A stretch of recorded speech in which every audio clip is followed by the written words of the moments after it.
हे students, आज के हमारे इस लेक्चर में हम हमारे चैप्टर की एक्सरसाइज 2.6 का क्वेश्चन नंबर 4 सॉल्व करेंगे।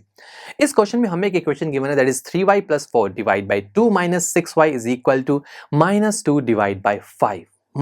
हमें इस इक्वेशन का सॉल्यूशन फाइंड आउट करना है। सॉल्यूशन यानी कि इस इक्वेशन में जो वेरिएबल है जो कि है यहाँ पर y, इसकी वैल्यू निकालनी है। कैसे निकालेंगे? देखा जाए तो ये इक्वेशन एक लीनियर इक्वेशन तो नहीं है यार।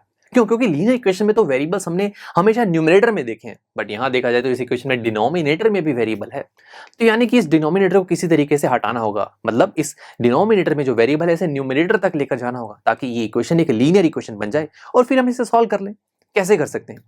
तो देखा जाए तो इक्वालिटी के दोनों तरफ ही फ्रैक्शन है, दोनों तरफ ही डिनोमिनेटर्स है, और ऐसे केस में क्रॉस मल्टीप्लाई ऑपरेशन लगाना ही बेस्ट रहेगा। क्यों? क्योंकि ये ऑपरेशन डिनोमिनेटर्स को उसके अपोजिट न्यूमरेटर से मल्टीप्लाई कर देगा।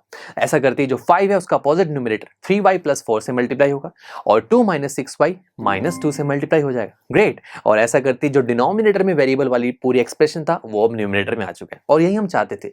आइए इसे सॉल्व करते हैं। ये हो जाएगा 15y + 20 is equal to -4 + 12y। अब देखो, ये इक्वेशन ऐसी है जहां दोनों तरफ वेरिएबल्स हैं, और हम जानते हैं कि हम इस इक्वेशन को ऐसी इक्वेशन में कन्वर्ट करेंगे जहां एक तरफ वेरिएबल और दूसरी तरफ नंबर हो।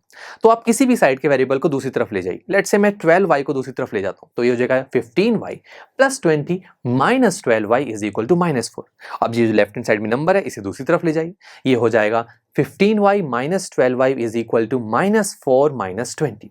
अब इसे सॉल्व करेंगे तो हमारे पास आंसर आएगा 3y इज इक्वल टू -24। तो y की वैल्यू क्या हुई? -24 divide by 3 which is equal to -8। तो ये y इज इक्वल टू -8 ही हमारी इस इक्वेशन का सॉल्यूशन है। इसका क्या मतलब हुआ? इसका मतलब ये हुआ कि अगर आप इस y की वैल्यू -8 को लेफ्ट हैंड साइड में पुट करके उसे सॉल्व करके देखेंगे ना, तो आंसर आपके पास राइट हैंड साइड वाली वैल्यू आएगी, दैट इज -2/5। ये आप खुद ट्राई करना दोस्तों। चलिए मिलते हैं आपसे नेक्स्ट लेक्चर में, जहां पर हम हमारी इसी एक्सरसाइज का नेक्स्ट क्वेश्चन सॉल्व करेंगे। आई एम श्योर स्टूडेंट्स, आपको ये लेक्चर काफी पसंद आया होगा, और ऐसे ही मजेदार तरीके से अपने हर एक कॉन्सेप्ट क्लियर करने के लिए डाउनलोड कीजिए PUStack ऐप को, जहां पर आपके पास और भी बहुत सारे ऑप्शंस होंगे, जैसे कि back exercise solutions, tip videos, sample papers and much more. So what are you waiting for? Download the app now.